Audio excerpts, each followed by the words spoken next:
En este video realizaremos un proyecto de automatización basado en PLC, el cual partirá del análisis de una secuencia basada en una situación real que utilizaremos. Realizaremos la parte 1 de esta secuencia, es decir, la mitad, la cual se compone de 3 actuadores, el A, B y C. Simulamos un proceso de tapado en el que el actuador A avanza, luego el actuador B simula la puerta, cierra, el actuador C hace la parte de tapado, retorna a su posición el actuador B y luego el actuador A. Ya teniendo clara nuestra secuencia, nos dedicaremos a analizar en detalle cada uno de los componentes de la misma para plantear una solución desde el punto de vista de programación. Primero que nada, pues vamos a dejar por escrito, o vamos a ver por escrito cada uno de los requerimientos que tiene el programa. Entonces tenemos nosotros, primero que nada, que la secuencia inicia una vez recibe una señal de un pulsador simulado. Es decir, vamos a tener la oportunidad o vamos a tener que contar con un pulsador que vamos a realizar en la simulación para iniciar nuestra secuencia. La siguiente condición es que el actuador A se extiende cuando se enciende la salida asignada desde el PLC y retrocede cuando se apaga la misma. Es decir, que el actuador A funcionaría o simularía en este caso una válvula monoestable. ¿A qué me refiero con una válvula monoestable? Es como si fuese un actuador que estuviese comandado por una válvula que tiene un retorno por muelle. Esto quiere decir que mientras la válvula está activa o mientras la salida del PLC se encuentra activa, el actuador va a simular la salida, y si la salida del PLC se apaga, pues el actuador va a retroceder. El actuador B funciona de manera similar, es decir, vamos a tener también un comportamiento de válvula monoestable en este caso. Mientras tanto, el actuador C posee dos salidas del PLC asociadas, es decir, en este caso vamos a tener una para el actuador C como si hiciésemos una simulación de una válvula biestable, es decir, va a tener una bobina o una salida del PLC para lograr el avance y una salida o una bobina asociada a la válvula que realizaría el retroceso. Entonces, para este caso, lo que tenemos que tener en cuenta es que para hacer que el actuador se avance tendríamos que encender la bobina de avance como tal y tendríamos que apagar la de retroceso, y para hacer que retroceda, pues al contrario, encendemos la de retroceso y apagamos la de avance. Importante tener en cuenta que no las vamos a encender simultáneamente, y eso sería todo.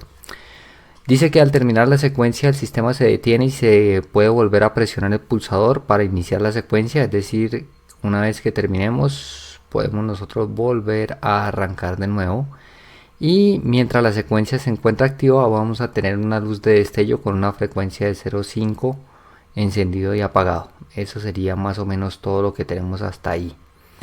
Como paso siguiente entonces de nuestra secuencia tendríamos que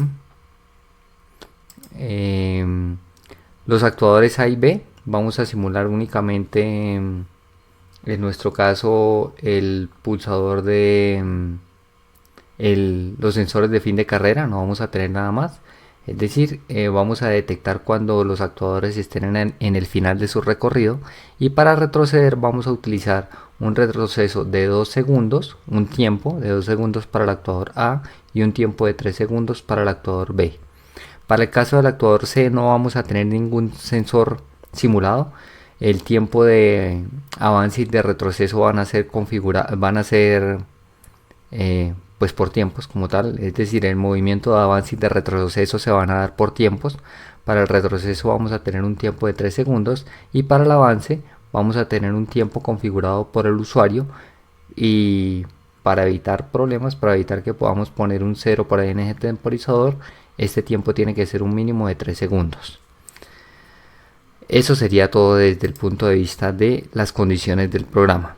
¿Qué podemos hacer nosotros para avanzar con el proceso de análisis? Vamos a tener en cuenta que todo lo que les voy a decir ahorita, en este momento, son sugerencias de programación, es decir, hago énfasis en este tema de sugerencias. ¿Por qué lo digo? Porque estos tips o estas condiciones que yo les pongo a ustedes acá dentro de lo que es la parte del programa son apenas unas condiciones que salen de la experiencia propia y salen de los conocimientos previos que yo tengo de la parte de programación.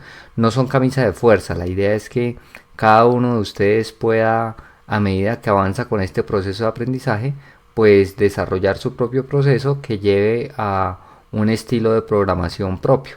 Ese estilo de programación propio es el que les va a permitir desarrollar programas cada vez más avanzados, teniendo en cuenta las diferentes herramientas que ofrece el software.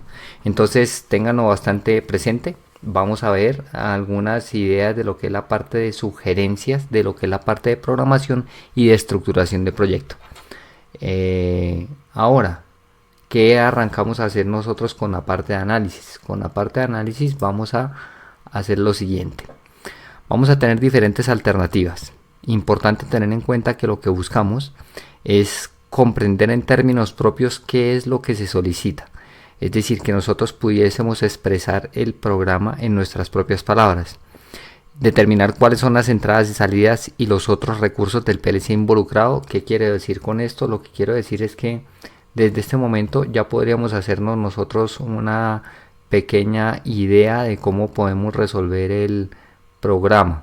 Es decir, llenarnos en este momento, a medida que hacemos el análisis, de ideas de solución del programa puede llegar a ser bastante útil. Y establecer una hoja de ruta, es decir, establecer como ese pequeño mapa que nos va a llevar hasta la solución, y tener en cuenta que esta hoja de ruta es sujeta a revisión. En instancias preliminares como la que estamos haciendo ahorita, vamos a determinar cuál podría ser el posible camino, pero muy probablemente mientras lo estemos resolviendo vamos a darnos cuenta que el camino puede llegar a ser un poco más tortuoso o puede ser más sencillo de lo que pensamos inicialmente. Luego de eso, entonces vamos a ver algunas de las alternativas posibles que tenemos para análisis de la secuencia. Una de ellas son las conocidas ecuaciones de movimiento. En estas ecuaciones de movimiento lo que tratamos de establecer son los movimientos de cada uno de los actuadores, con los signos más para indicar avance y menos para indicar retroceso. Y en este caso pues lo que se busca, lo que se desarrolla es lo que aparece aquí. El primer movimiento sería el del movimiento del actuador A, luego el B, el actuador C, que posteriormente retrocedería, y en esa misma secuencia retrocedería el actuador B y el A. Esta representación gráfica es bastante práctica, puesto que nos muestra en un solo vistazo qué es lo que tenemos que realizar para desarrollar el programa. Por otro lado, también aparte de las ecuaciones de movimiento, tenemos nosotros la posibilidad de analizar un diagrama de espacio-fase.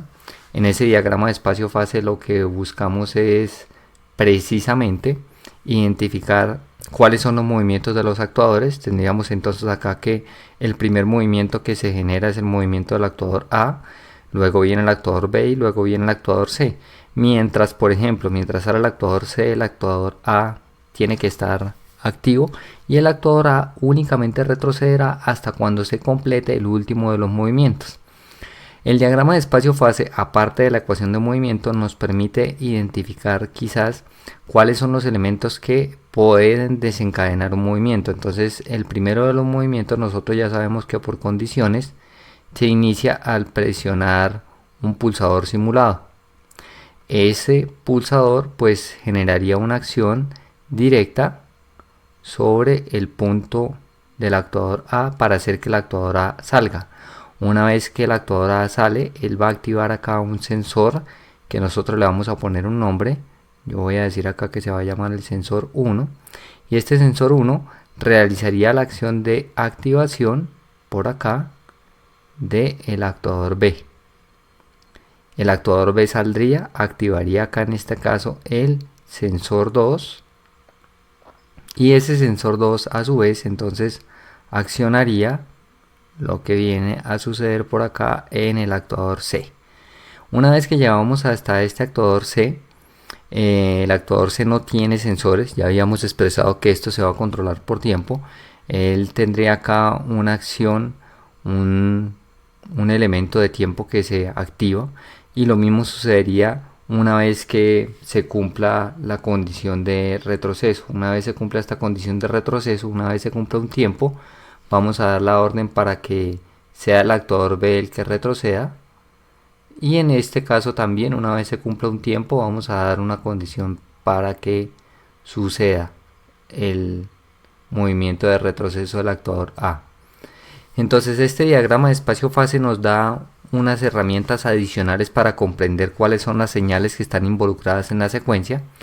Se puede mejorar, se pueden hacer elementos adicionales. A este diagrama de espacio-fase podríamos agregarle fácilmente nosotros algo relacionado con los tiempos que están jugando en la secuencia. En este caso fíjense que yo traté de representar acá un tiempo normal, es decir, el actuador A avanzaría en el primer movimiento para cumplir el primer movimiento sin ningún tipo de restricción, porque él avanzaría hasta llegar hasta el final de carrera. Luego también lo haría el actuador B, pero el actuador C, una vez llega al proceso de arranque, él demoraría un tiempo, que en este caso es un tiempo configurado por el usuario, un tiempo de usuario. Luego de eso, este actuador se devuelve por un tiempo específico. Yo lo puse acá en 3 casillas adrede intencionalmente porque es un tiempo de 3 segundos. Este tiempo de 3 segundos también es el mismo que tardaría el cilindro B en retroceder desde aquí hasta aquí, un tiempo de 3 segundos. Y finalmente tendríamos un tiempo para el actuador A de retroceso, un tiempo igual a 2 segundos. Esta posibilidad de visualización del diagrama espacio-fase con un poco más de detalle en los tiempos es quizás un poco más ilustrativo bajo algunos aspectos para demostrar pues cuáles son en realidad la secuencia con todos los tiempos que tendría que ocurrir, lo que podría llegar a demorarse. Pero si yo quisiese tener un poco más de claridad con respecto a todas las condiciones que están dentro de la secuencia, es posible también utilizar un diagrama Graph-Z para la representación de la secuencia. Entonces no es mi intención acá dar una clase completa de Graph-Z, pero pues partamos del hecho de lo que vamos a tratar de representar acá es nuestra secuencia. Entonces tendríamos una posición de inicio y para poder arrancar tendríamos que presionar el pulsador. Este pulsador ocasionaría dos caminos alternos. Uno de los caminos es la activación de la luz de destello con la frecuencia que ya habíamos especificado, y por el otro lado tendríamos la secuencia. Una vez que yo presiono el pulsador, el primer movimiento que tendría que generar sería el movimiento de avance del actuador A. Este actuador A, cuando llegue a su final de recorrido, que es un sensor 1, sería la condición para realizar el movimiento siguiente, que en este caso sería que el actuador B avance. Una vez que el actuador B llega hasta el final de su recorrido, el sensor 2, tendríamos entonces la posibilidad nosotros de hacer que el actuador C avance, y en este caso sí tendríamos que especificar un tiempo de usuario. Tendríamos que hacer que el cilindro C retroceda, y una vez que el cilindro se empieza a retroceder y se cumple un tiempo de 3 segundos, tendríamos la posibilidad o deberíamos hacer que el cilindro B retroceda para cumplir de nuevo un tiempo igual a 3 segundos para hacer el último de los movimientos, que sería el actuador A menos. Finalmente, una vez se cumple la condición de que el tiempo es igual a 2 segundos, realizaríamos unas secuencias finales, unas operaciones finales para volver a nuestra condición de inicio. Por ejemplo, se me ocurre a mí que una de las condiciones finales podría ser asegurarme que la luz de destello que estoy utilizando esté apagada, y por otro lado que yo libere el pulsador de inicio, por ejemplo, es decir, que no esté el pulsador de inicio. ¿Qué es importante recalcar? Independientemente de que nos inclinemos por esta opción o por esta otra opción, lo importante es tener en cuenta que cada una de las herramientas me permite visualizar diferentes aspectos de la secuencia, y debemos recordar que lo que buscamos es comprensión, que yo pueda llegar a entender qué es lo que sucede y qué es lo que tengo que empezar a hacer para la secuencia. Para algunas personas el diagrama de espacio-fase es más que suficiente, para otras un diagrama Graph-Z puede generar una buena ventaja.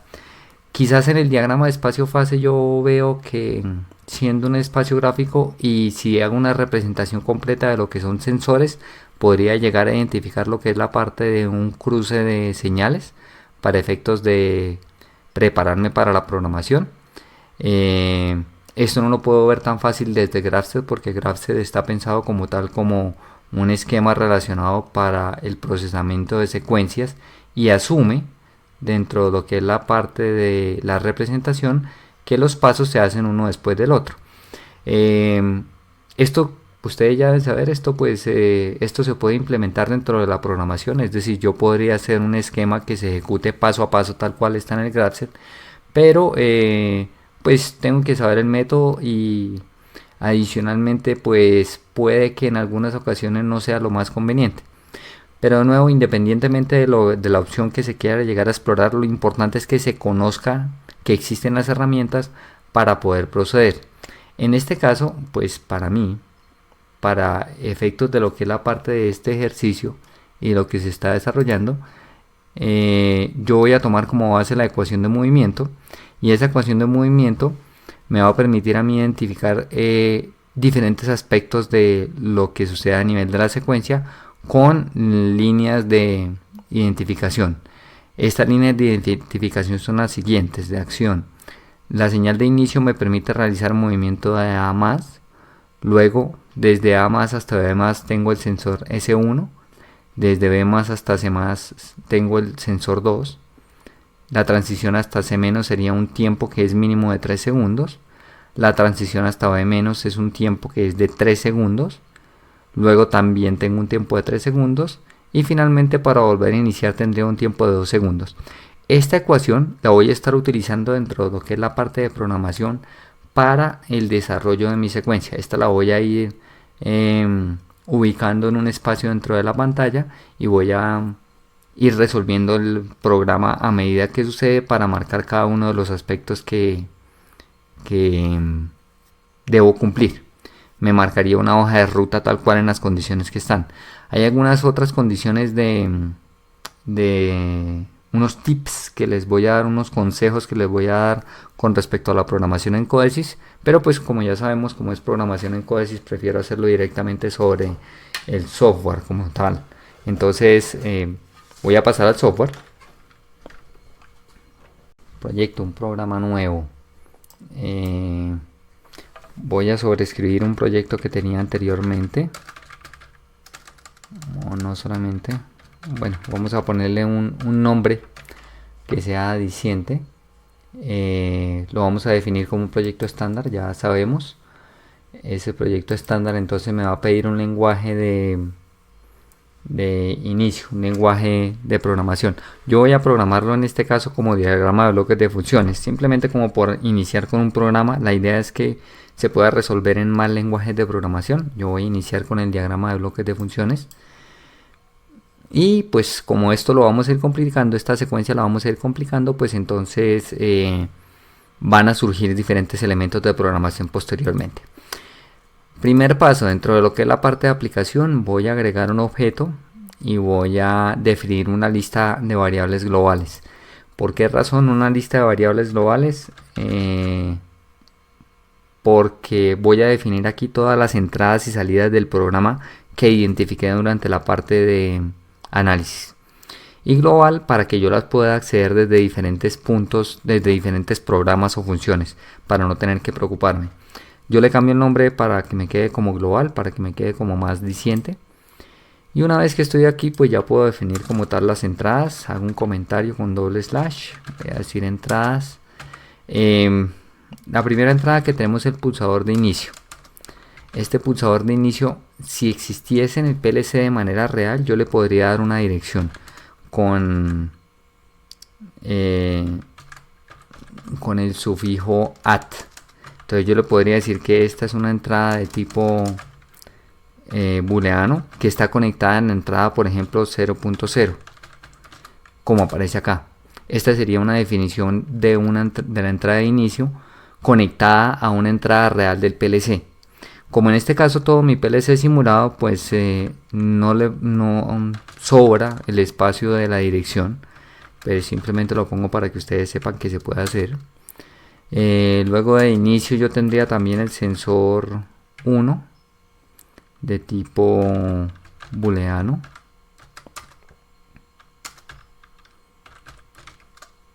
Y tendría acá el sensor 2 de tipo booleano. Tal cual. De momento no recuerdo si tendríamos otra de las entradas. Sí, creo que tenemos otra de las entradas, pero después la agregaremos. Las salidas del programa. Las salidas tendríamos como tal el actuador A tipo booleano, el actuador B. Como ya sabemos, estos simulan actuadores monoestables, así que solamente una salida es requerida. Por su parte, el actuador C sí tendría dos salidas, una para avance, el actuador C de avance de tipo booleano, el actuador C de retroceso de tipo booleano. Cometí un error de digitación acá, booleano. Y finalmente tendríamos la luz de destello, que simplemente la voy a mencionar como luz. Y listo. Esta es una designación normal de entradas y de salidas. Acá en la lista de variables globales se podrían definir todas las variables que ustedes quieran. Simplemente por una cuestión de orden yo trato de mantener al máximo o más bien al mínimo la cantidad de variables que utilizo sobre esta lista, para que me quede compacta y para que yo sepa exactamente dónde me puedo dirigir.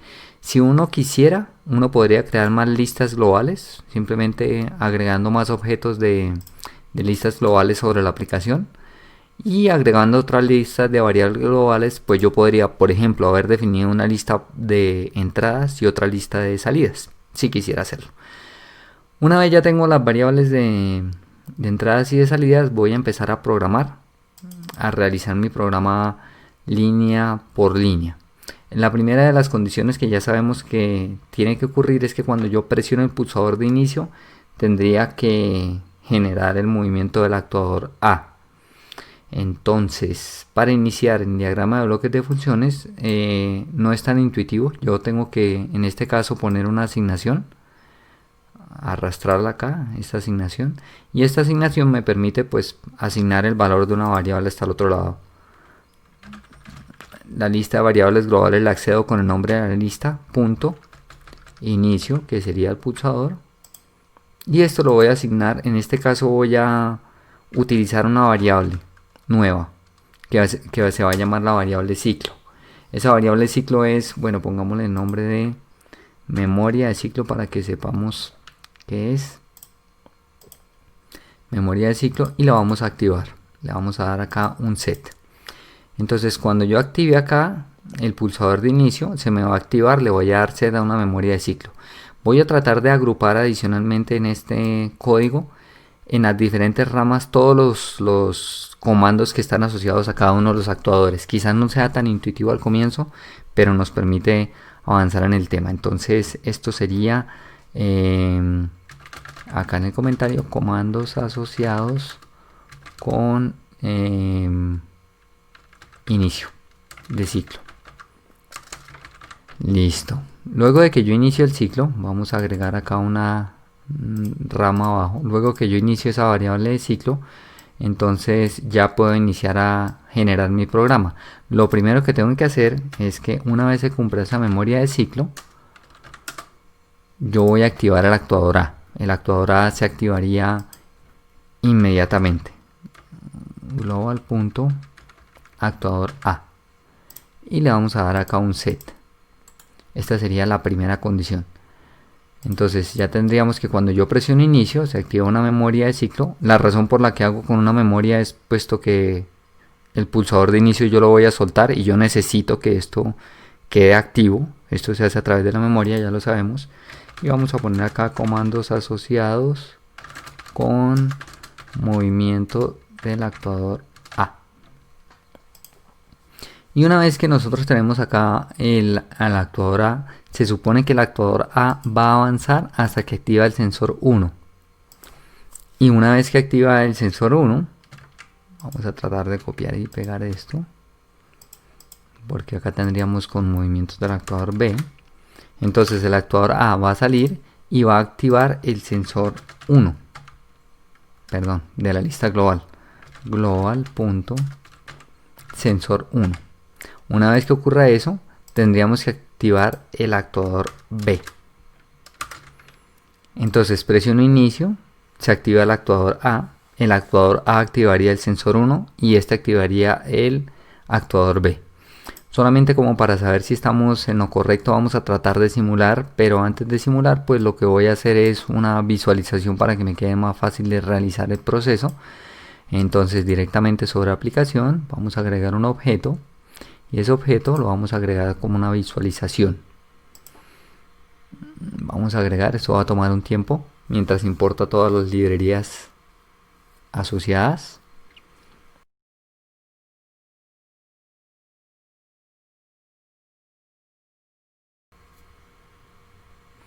Y una vez que estamos ya en la parte de visualización, vamos a traer un botón por acá.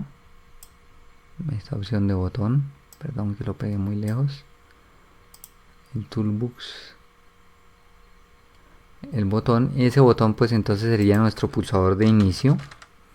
Lo voy a configurar inmediatamente para que me active la variable de inicio. Esto lo hago acá en las propiedades del botón, en la configuración. Le vamos a decir que le haga un tap a la variable global.inicio. Listo. Las demás entradas que hacen parte de la estación de nuestro programa, vamos a simular los sensores con un pulsador. A este lado le vamos a poner adicionalmente un campo de texto. ¿Dónde estaba? Perdón, se me perdió el campo de texto. Controles comunes, acá está, campo de texto. Entonces ese campo de texto le vamos a poner acá que este es el sensor 1. Listo, el sensor 1, voy a checar esto un poco. Sensor 1 activaría la variable global.sensor 1 y ya tendríamos configurado nuestro sensor 1. Así que selecciono esto, lo pego, trato de que me quede como lo más alineado posible, cambio el texto, sensor 2, y a la variable también le cambio el texto y ya tendría simulados por lo menos, o cómo simular por lo menos el sensor 1 y el sensor 2. Ahora voy a agregar los bombillos o las lamparitas que simularían los actuadores. Entonces el primer actuador, vamos a traerle también un campo de texto. Ese campo de texto tendríamos nosotros por acá, que es el actuador guión de piso A. Y este actuador, para seguir el mismo código de colores, llamémoslo así, de la simulación, este actuador sería, el primer actuador sería de color azul, según lo que tendríamos por allá. Y la variable que está asociada con él es global.actuador A. Listo, voy a copiar, voy a pegar esto. Este sería entonces el actuador B. Cambio acá dentro del bombillo el actuador B. Perdón. Y le cambio el color. Este ya sería un color verde, según la misma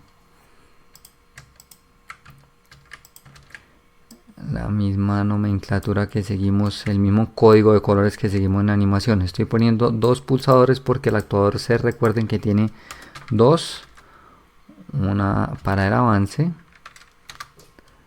y otro para el retroceso, actuador C del retroceso. Cambio los valores de las variables, actuador C para avance, le cambio el color, este sería según la misma animación, un color rojito, y cambio la variable retroceso y le cambio el color. De momento no voy a poner la luz de destello, lo voy a dejar así, tal cual lo tengo. Entonces, si le digo compilar al código, esperaría yo tener 0 errores, 0 advertencias, también ya con la visualización. Sí, efectivamente tengo 0 errores, 0 advertencias. Ahora entonces voy a ir hasta la barra de tareas para tratar de verificar que esté activo el PLC. Entonces le damos inicio al PLC. Ok. Vamos a en el dispositivo a hacer un scan a la red. Establezco el dispositivo activo y una vez establezco dispositivo activo le doy un login. Entonces él por defecto, sí, por defecto ahorita cuando nosotros la aplicación arranca en stop, cuando le demos play, lo que va a pasar es que él arranca la visualización en grande y es algo intrusivo. A mí la verdad no me gusta casi, porque es bastante intrusivo, que esto me ocupa casi toda la pantalla. Entonces, para evitar que esa visualización cargue, nosotros le podemos decir que no descargue la visualización en el controlador de simulación. Entonces, acá dentro del manager de visualizaciones, él tiene dos visualizaciones, una que es la web, que es la que veríamos desde el Internet Explorer o Google Chrome o el que sea, y otro que es la visualización en el target. Esta visualización en el target yo la voy a borrar, la borro, y una vez que la borro, él automáticamente deja de hacer esa descarga y ya esperaría yo que no me aparezca la visualización tan grande. ¿Por qué razón no me gusta que aparezca la visualización grande? Puesto que acá dentro de Codesys, dentro de la tarjeta de visualización, nosotros contamos con lo que hicimos. Entonces al darle play, él me mostraría ya la visualización y no me aparece todo el resto de cosas intrusivas que tendríamos. Espero yo entonces que al presionar inicio se accione el actuador A, perfecto, y cuando inicie el sensor 1 se accione el actuador B. No tenemos absolutamente nada más programado. Entonces hasta ahora vamos, como vamos bien. Volviendo al programa, entonces, ¿qué sucede?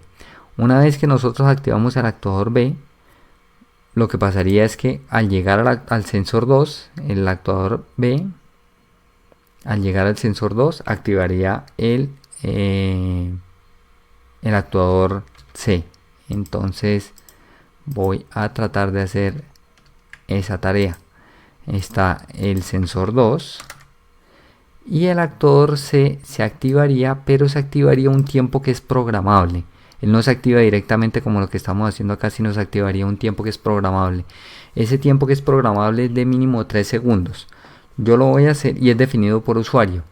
Entonces, como es un tiempo, como nada más necesito que esté activo por un tiempo en específico, vamos a tratar de borrar esta asignación.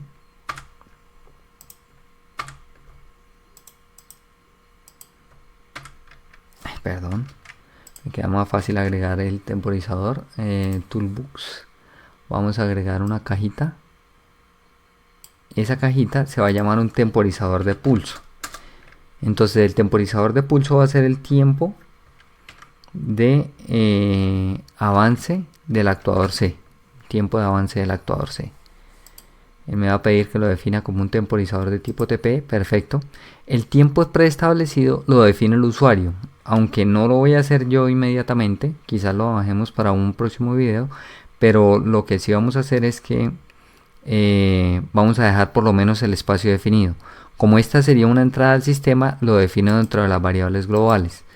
Yo le puedo decir acá entonces que el tiempo guión de piso usuario es una variable de tipo tiempo y le doy punto y coma, y dentro del programa le digo que el tiempo predefinido, acá también adicionalmente yo le puedo decir que no es la manera correcta de hacerlo, pero yo le puedo dar un valor inicial. Yo le puedo decir que es igual a 3 segundos. Este valor lo tomaría al inicio de la operación. Si lo cambio y si vuelvo a apagar y vuelvo a prender el PLC, él tomaría de nuevo ese 3 segundos al inicio de la operación. Y ese tiempo lo vamos a poner acá dentro del predefinido de ese temporizador global. Punto tiempo de usuario. El tiempo que va corriendo no lo necesito saber, así que lo voy a apagar. Y cuando este temporizador se active, lo que necesito hacer es esta condición. Lo que necesito hacer es activar la variable para que avance y desactivar la que retrocede. Es decir, voy a activar la de avance, actuador C de avance, y por acá le voy a poner una ramita, aunque también puedo poner simplemente otra asignación y me funcionaría. Y vamos a apagar la de retroceder, global.actuador C, la de retroceder. ¿Cómo hago para apagarla? Simplemente acá le pongo que es una función negada y listo, ya tenemos nuestro programa acá hecho. Entonces cuando esté el sensor va a activar un temporizador de pulso. Este temporizador de pulso va a durar por lo menos 3 segundos y durante esos 3 segundos esta variable de avance va a activarse y la de retroceso se va a apagar. Luego va a dejar de funcionar, es decir, luego de nuevo se prendería la de retroceso y la de avance se apagaría, es decir, empezaría a retroceder inmediatamente. Vamos a probarlo, vamos a ver cómo hasta ahí funciona o no funciona. Y vamos a ver nuestra visualización, aprovechando que ya la realizamos. F5 para ponerlo a correr.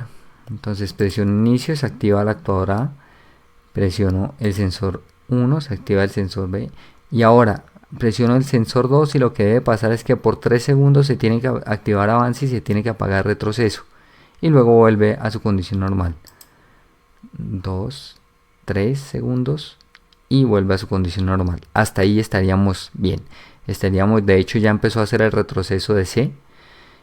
Y luego de ese retroceso de C lo que tenemos que hacer es hacer que se mantenga retrocediendo por un tiempo de 4 segundos y luego me retroceda automáticamente el actuador B. Acá existe una condición y es la siguiente. Es bastante... pues es un poco difícil de ver, más que nada con la manera como lo estoy tratando de agrupar los movimientos, pero sucede que esta condición es ya prácticamente la mitad de la secuencia y no tengo ningún tipo de sensor ni ningún tipo de elemento que me diga que esta condición de que el cilindro terminó de avanzar se acabó de cumplir. Me explico. Él estuvo avanzando por 3 segundos y luego empezó a retroceder. Ahora yo tengo que decirle que permanezca retrocediendo 4 segundos. Tengo que asegurarme de que existe una condición que me indique que el cilindro ya comenzó a retroceder. Esta condición de momento no existe, no la he creado.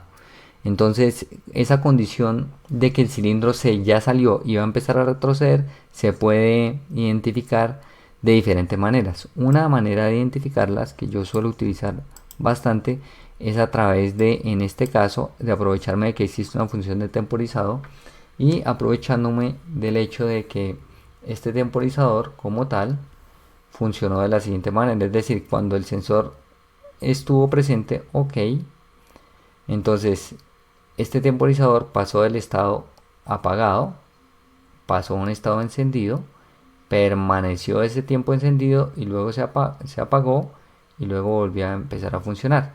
Este tiempo que él duró acá encendido fue un tiempo de 3 segundos que definimos nosotros acá. Entonces existieron en ese momento o en este proceso, durante este proceso existieron dos sucesos de los que me puedo aprovechar. Uno que es el cambio que tuvo el temporizador o esta salida que tuvo desde estar apagada a estar encendida, o el cambio que tiene una vez que termina el tiempo de estar encendida a estar apagada. Esto pues se puede llegar a detectar a través de una opción que pues existe en casi todos los software de programación, que es la detección de flanco descendente. Y es precisamente lo que yo voy a hacer acá. Voy a tratar de aprovecharme de esta salida y voy a detectar cuando un flanco desciende. Y si detecto que un flanco descendió, ya puedo estar seguro que el actuador C comenzó a retroceder. y ya podría aprovecharme del proceso. Entonces, ¿cómo hago yo para aprovecharme de esa función del flanco descendente? Entonces voy a aprovecharme que el sensor 2 va a estar todo tiempo activo. Le vamos a poner acá una función adicional y le vamos a decir que cuando el sensor 2 esté activo y cuando detecte un flanco descendente de esta salida, vamos a hacer alguna otra cosa. Vamos a crear una memoria auxiliar. Es decir, vamos a volver este evento de apagado algo permanente, algo que me sirva para realizar el resto de secuencia. Entonces la función de flanco descendente, ¿cómo la encuentro? Esa función se llama así, fallen trigger. Sí, la puedo definir así. Si no, esta función también se puede buscar directamente a través de los puntos suspensivos, a través de las funciones estándar. Fíjense que hay una función de trigger, acá aparece y aparece algo de ayuda en la parte de abajo. Pero importante, pues lo único que le tengo que decir acá es cuál es la señal que quiero que él esté verificando, y tan pronto él detecte un flanco de bajada, en este caso, me va a dar la señal para que se active esta ANT. La señal que yo quiero verificar es la señal de este temporizador, es decir, el tiempo de avance del actuador C.Q. Entonces la programación orientada a objetos me permite identificar esta salida, la Q.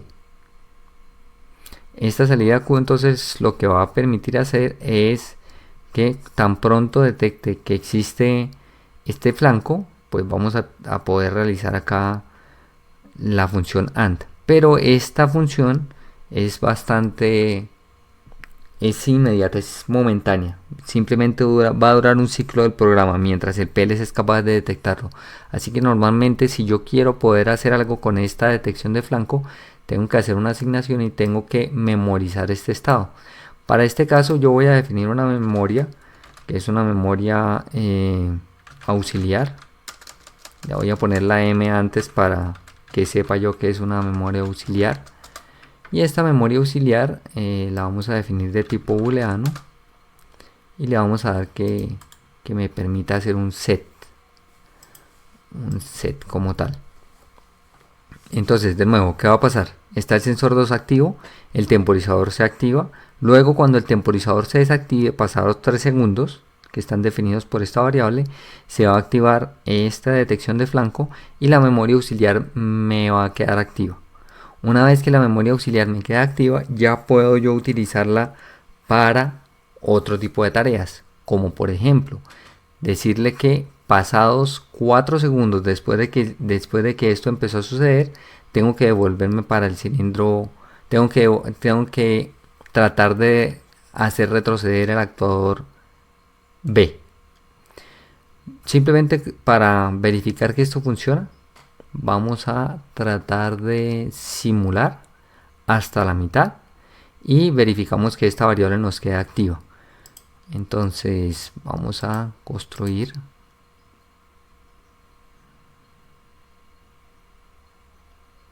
y vamos a darle login con descarga.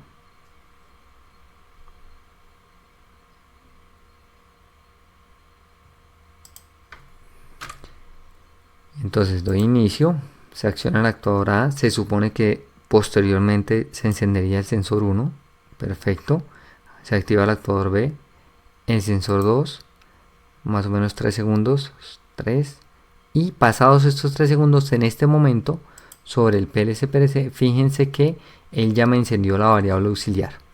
Esta variable auxiliar marcaría exactamente el punto intermedio de la secuencia que estamos tratando de realizar.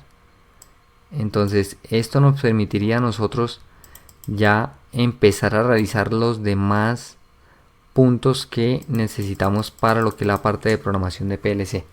Entonces la secuencia la vamos a tratar de terminar, la vamos a tratar de pulir en un video número 2 que vamos a estar viendo posteriormente.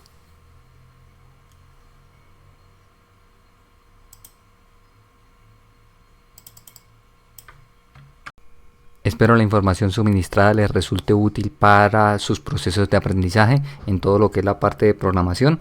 Ya saben que esto es un asunto más de cacharrear y como siempre prometo mejorar.